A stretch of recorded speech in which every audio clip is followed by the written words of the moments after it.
Hi there, this is George Anton here. I'm in Ohio right now. Just finished my Chipotle. I love eating Chipotle. Anyway, I wanted to share with you something very, very powerful. As many of you know, I'm extremely skeptical. I question everything. And recently, actually, this was a few years ago, someone approached me about some strategy. And I analyzed it to death. I was very skeptical. I'm like, this doesn't work.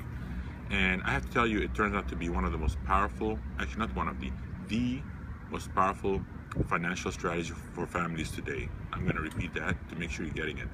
The most powerful financial strategy for families today. Nothing comes anywhere close to it. And so what I wanted to do was share with you a lot of the details that I uncovered when I was analyzing this. So I'm going to be in your local club. I'm very excited about sharing this with you. It's called the Family Bank. And I'm going to share with you what works, what doesn't work, a lot of the details, but I'll tell you one thing. Once you go through this, you're going to realize that every single one of you, most of you I would say, will be implementing this because it's so powerful. However, here's what makes it even more interesting. It's so simple.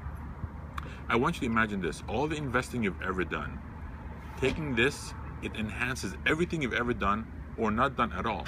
What if you knew that everything you do between now and the next 20 years fails, but you still have a strategy that's going to make you and help you get to your financial goals? This is it. So I'm going to be sharing with you why this is so powerful. Be at the club, and I'm going to be there. The dates is right below here, and be there. And I'm so excited about sharing with you all the nuggets, all the different things I got out of it, and again, what doesn't work about it. So I'll see you there at your local club.